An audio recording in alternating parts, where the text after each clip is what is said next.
Welcome to the Texas Conflict Coach radio program. If you've ever experienced or engaged in destructive or unresolved conflict, then you know it leads to broken relationships, distrust, and damaging results. Our program will help you manage and resolve conflict effectively with strategies, valuable resources, and support. Since 2009, our radio program hosted guest experts from around the globe sharing their perspectives, experiences, and expertise while giving you food for thought. If you can't listen live, then download and listen to any of our 300-plus podcasts in our library at texasconflictcoach.com. So sit back, relax, or join the conversation every Tuesday evening, or tweet us at TXConflictCoach.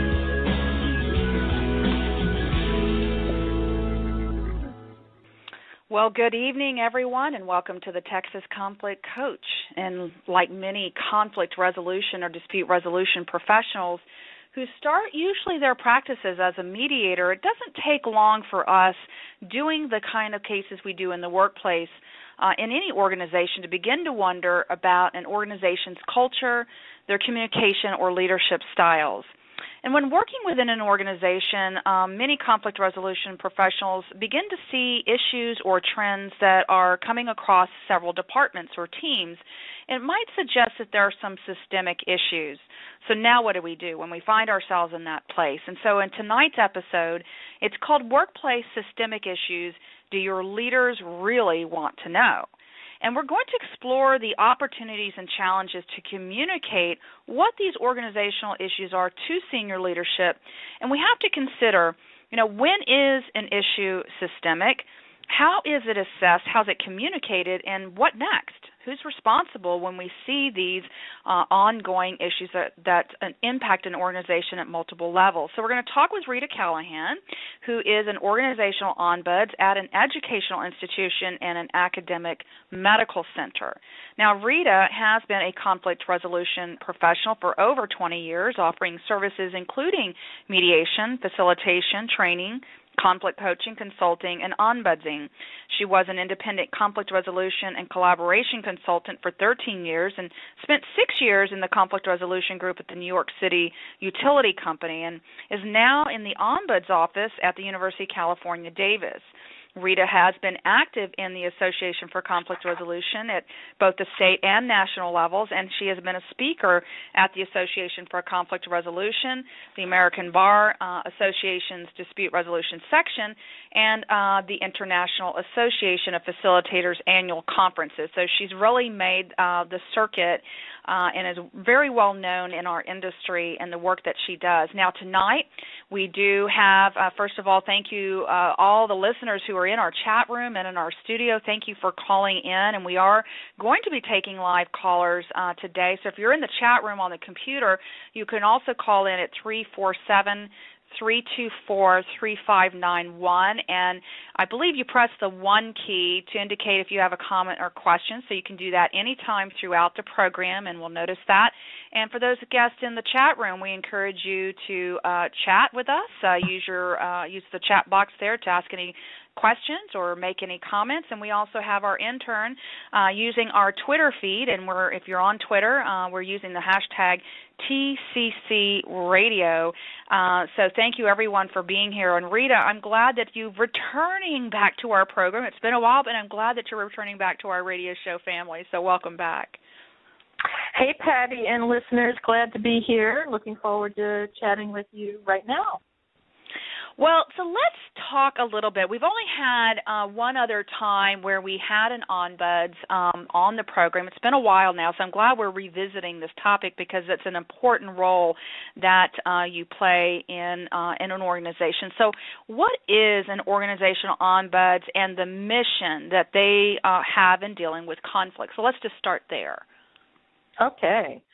An organizational ombuds is a professional typically internal in an institution or a corporation, and there's really 3 areas of focus.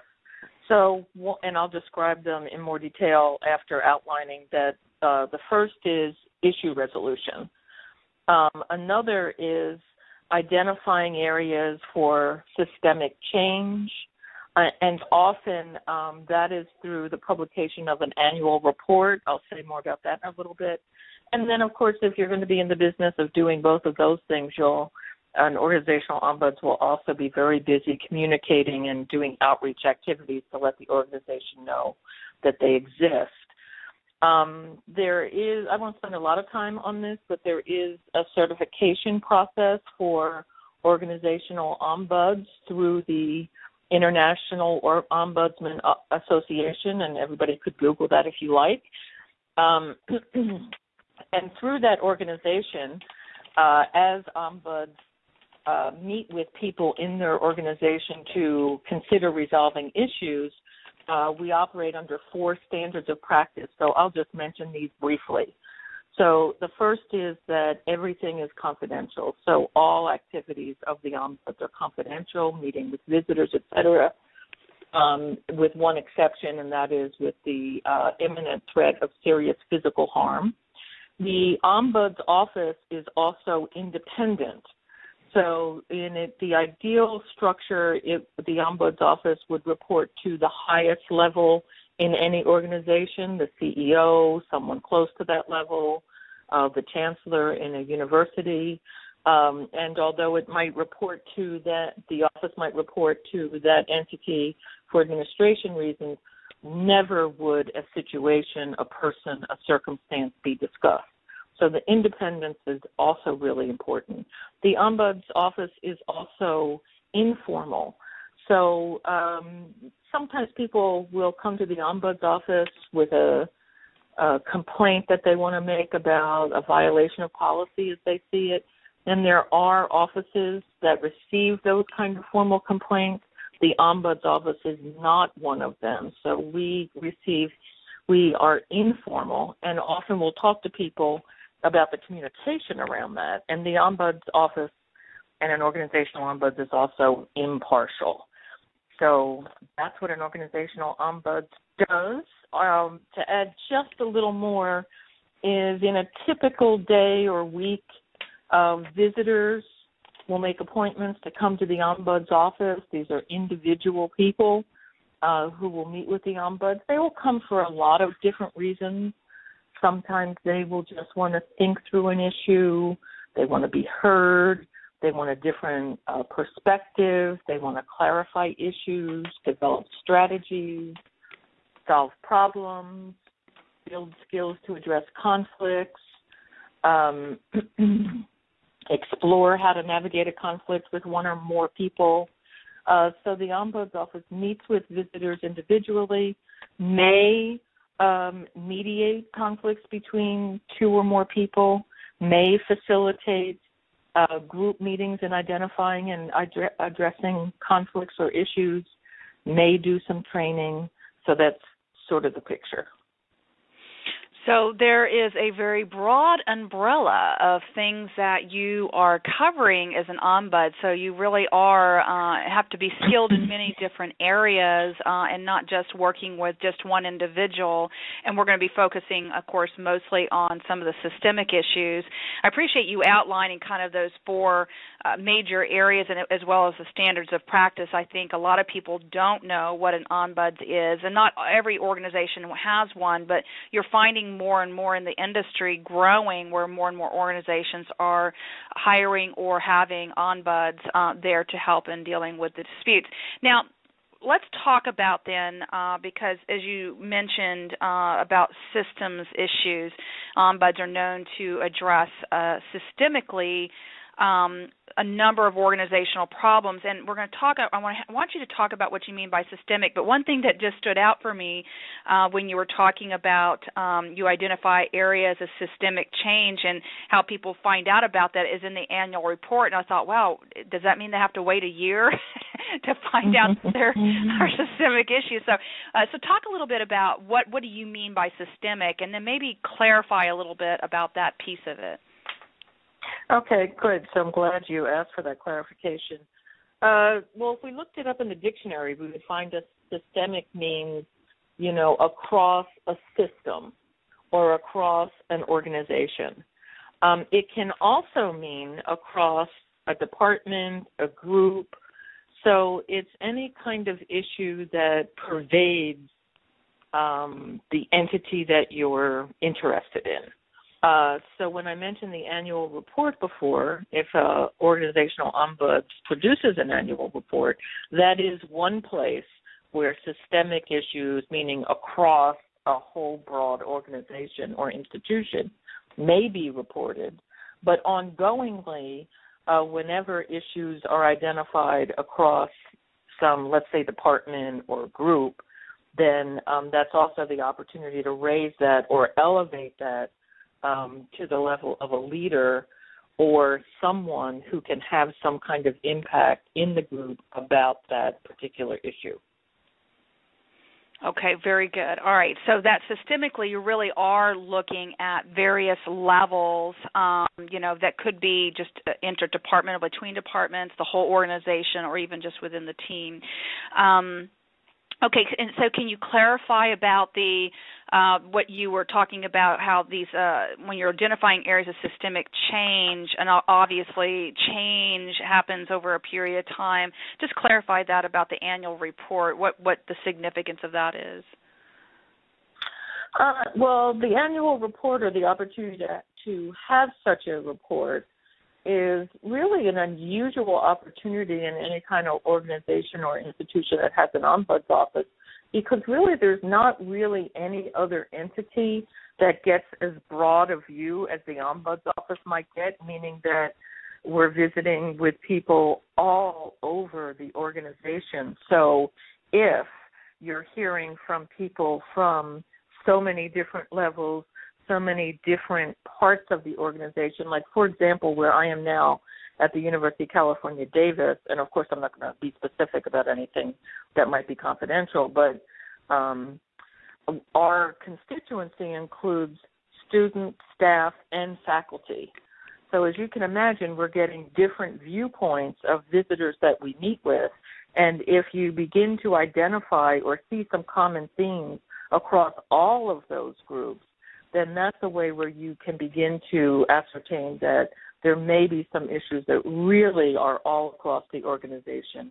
And again, there's no one really positioned in the same way regarding confidentiality, and that opens the door to people who may not have any other place to go to bring up an issue, along with the independence, informality, and impartiality, is we're really positioned uniquely to be able to report to an institution about some of these changes that they might not see from any other office. So that begs the question then to which is, how do you determine, as an ombuds, how do you determine or assess if there is a systemic issue? In other words, what are kind of those telltale signs? Well, I'm going to answer that first at, let's say, for example, like a department level. And I think I'll actually address this from the point of view of not where I am now, but from a different organization that I worked, where I was doing ombuds work with a different title. So if in that case, the case I'm thinking of is the way that something came to our attention was because a person in the department had been terminated for sexual harassment, and then through an arbitration was reinstated. And then I was called in to address predictable issues in that department. So at first, I met with everybody in the department, which was about 40 people, to just identify issues. And, you know, if you can imagine somebody in that circumstance coming back into the workplace after having been terminated and now returned under that circumstance, there had already been reports from many different areas to senior management about the conflicts, the tension, the stress. And so after meeting with all 40 people, if I saw consistent themes from every person about issues in their workplace. So one telltale sign is, you know, if you're hearing the same thing from people, in that case in a department, and that was from everyone, And in that case, there were issues about behaviors, specific behaviors about certain people in that department, and the level of trust and stress and communication. So those were, in that department of roughly 40 people, systemic issues within that department. And so one of the telltale signs is the consistency, the frequency, the identification of similar issues. All right. And so in that example of a department, now are those similar telltale signs when we're talking interdepartmental and or organizational? At a larger level. So if we're talking organizationally, then again it would be, consistency, frequency. Also, you might begin to notice, is this something that is being heard at many levels? So there are many variables. Again, I'll talk about an example in a different organization where we were identifying sort of both the results of some training and the challenge of, in that case, building conflict competency in an organization.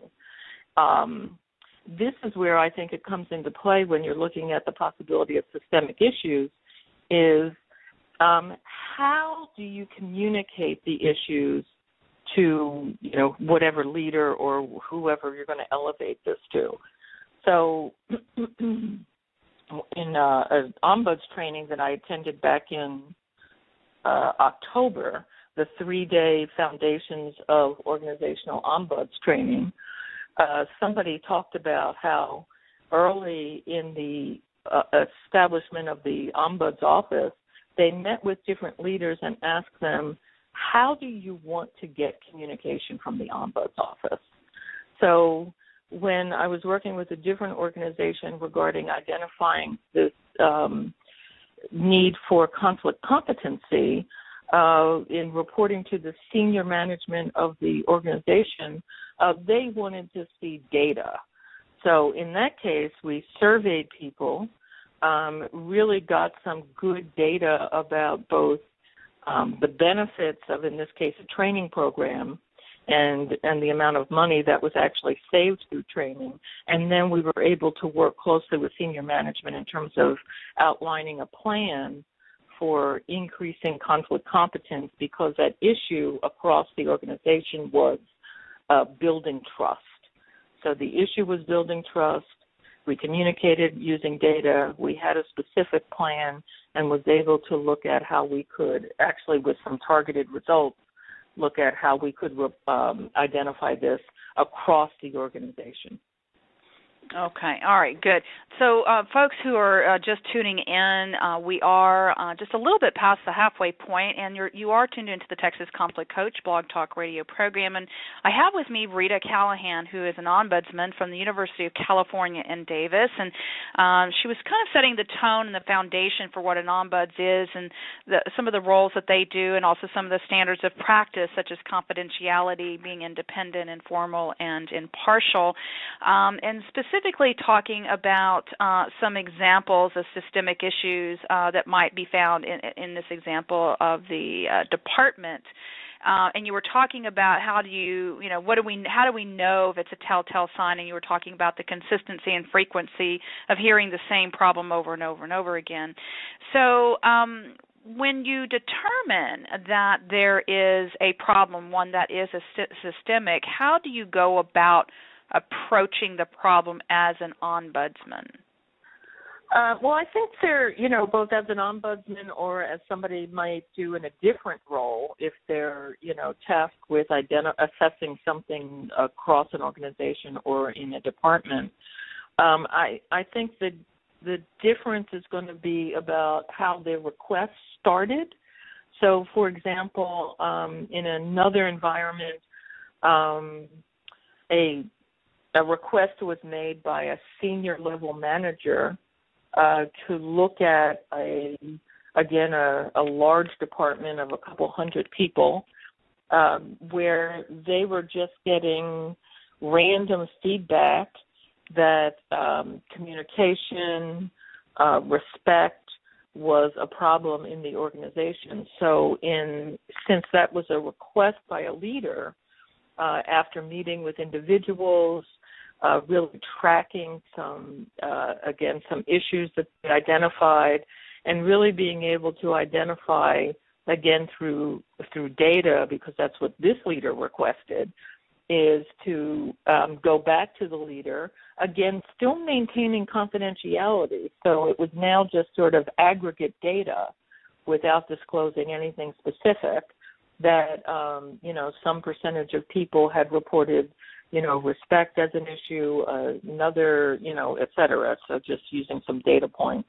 And to then what I found in that case and others is, because this is where the idea of does the leader really want to know, I found that in working with leaders or people who can take action about an issue that's broad, is to really work with the leader in terms of outlining a plan.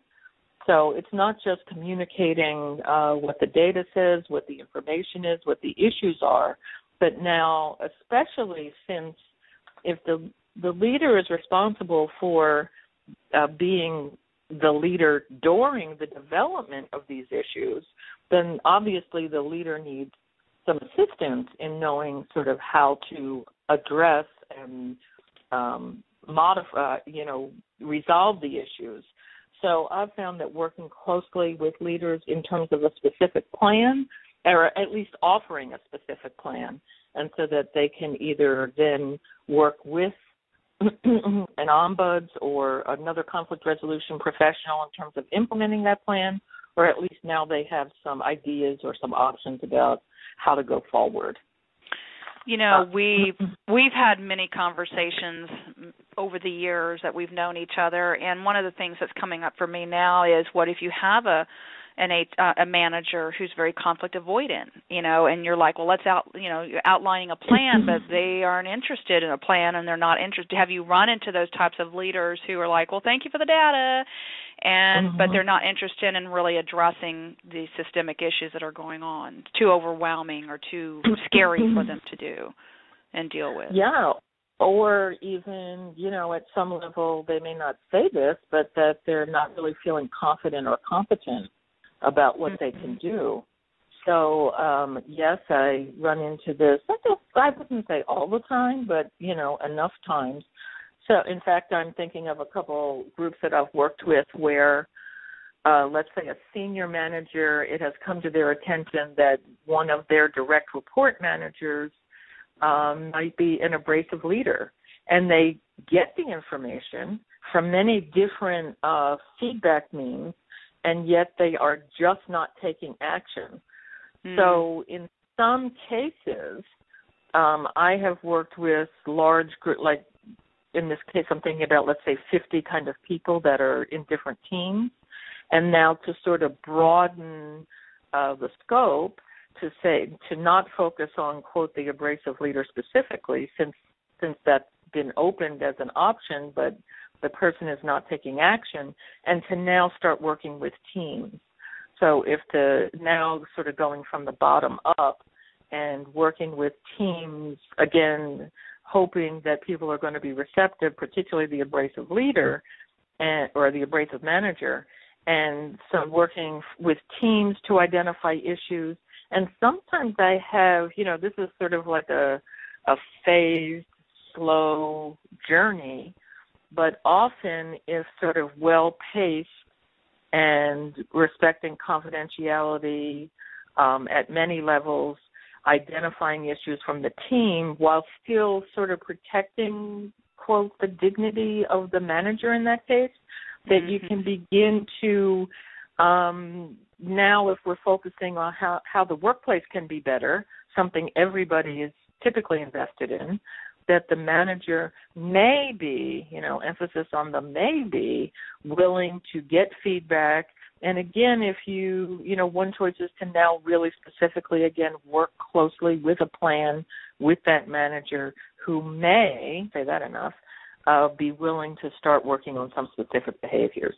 So I find like there's the leader or top-down approach, if that person can listen or hear or can take action, but there's also the bottom-up approach, which sometimes can be more effective because everybody is engaged and involved in something that they want to improve for themselves. And change, yes. Okay. So now I'm going to ask you, from your own experiences, what advice you want to share. But before I do that, what is the typical relationship of an ombuds to the HR folks? Because we have a lot of HR folks who turn in. What is that relationship typically like in an organization from your experience? Well, I can't stress enough how important confidentiality, independence, informal, and impartial is.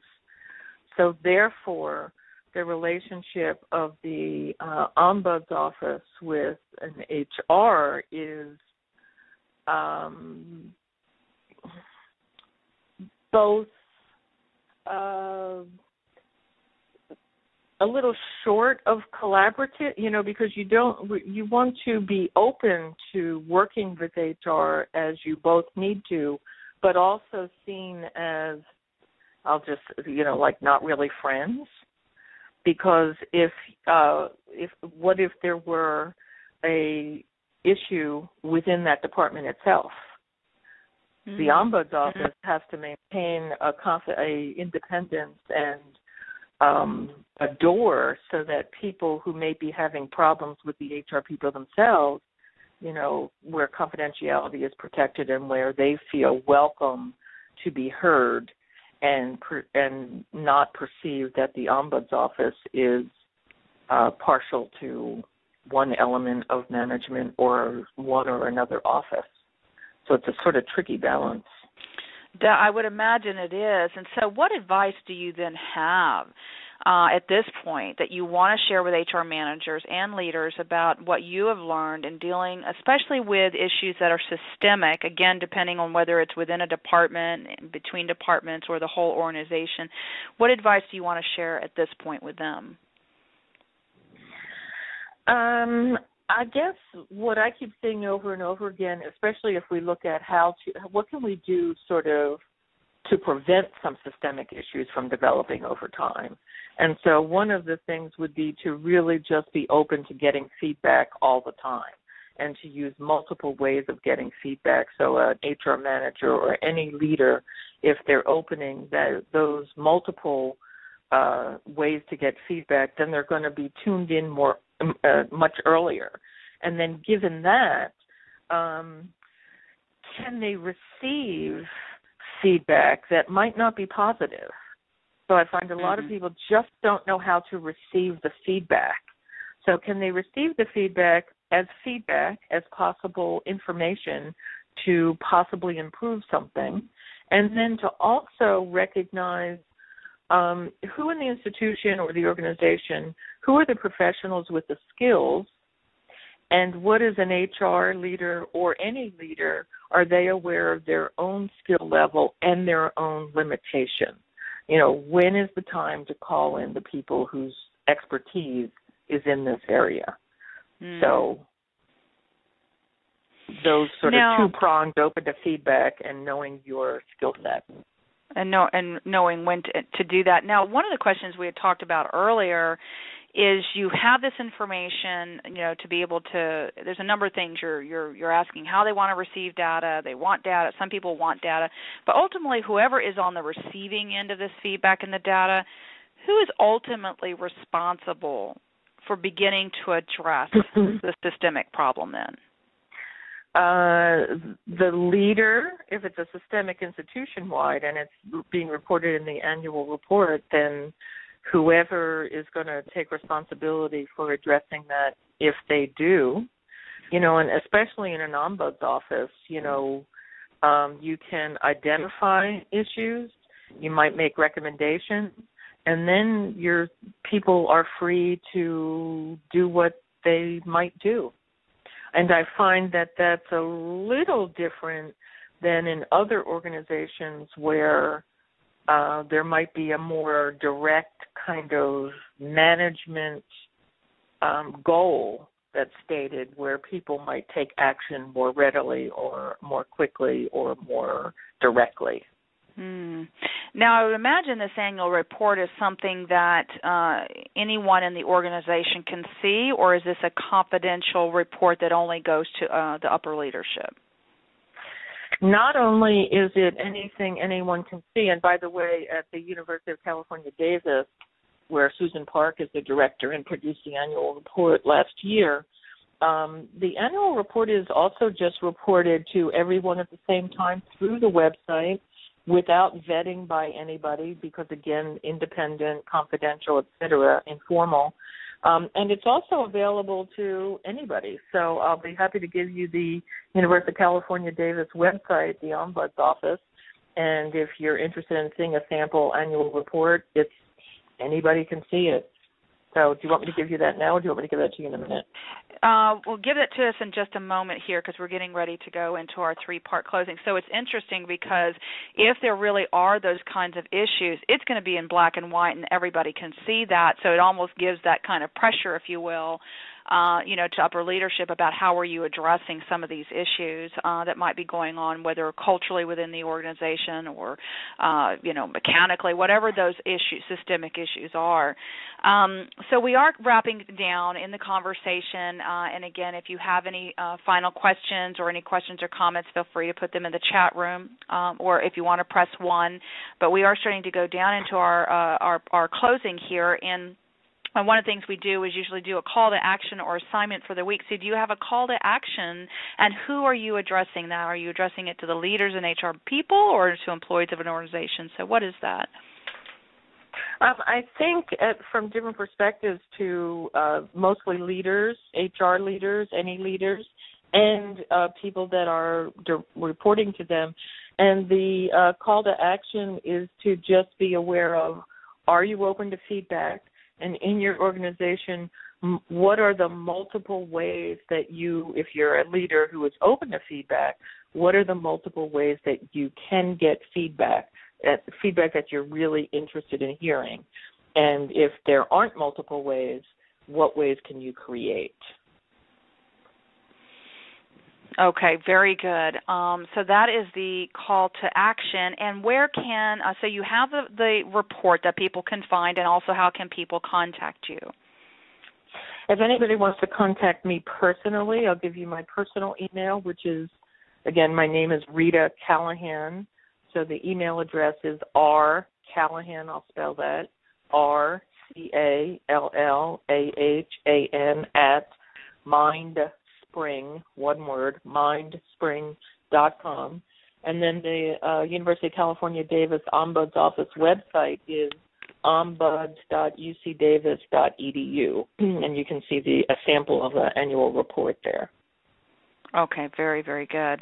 Well, I want to thank all the listeners who joined us in our chat room, in our Twitter feed, and also in our studio. Thank you for listening in today. Rita, thank you so much for educating our listening audience about what an ombuds does, because, a lot of employees don't know that exists for them and that there is a door. So check out your organization to see if they have an ombuds program that you can reach out to in a very confidential way if there is a problem or issue that you need assistance with. So, Rita, what final message do you want to leave with listeners? Well, I appreciate everybody's willingness to listen, and I guess my final message, as it always is address conflict as early as possible with the fewest number of people when you can still be productive. So thank you so much, Patty, and all the listeners. You're welcome, and thank you, everyone. Have a good night. Thank you for listening to the Texas Conflict Coach. We hope you've enjoyed the program. You can find over 300 podcasts archived to listen at your own convenience at texasconflictcoach.com, or download the podcast at iTunes or Stitcher Radio. To learn about upcoming radio programs and resources, sign up for our monthly e-newsletter.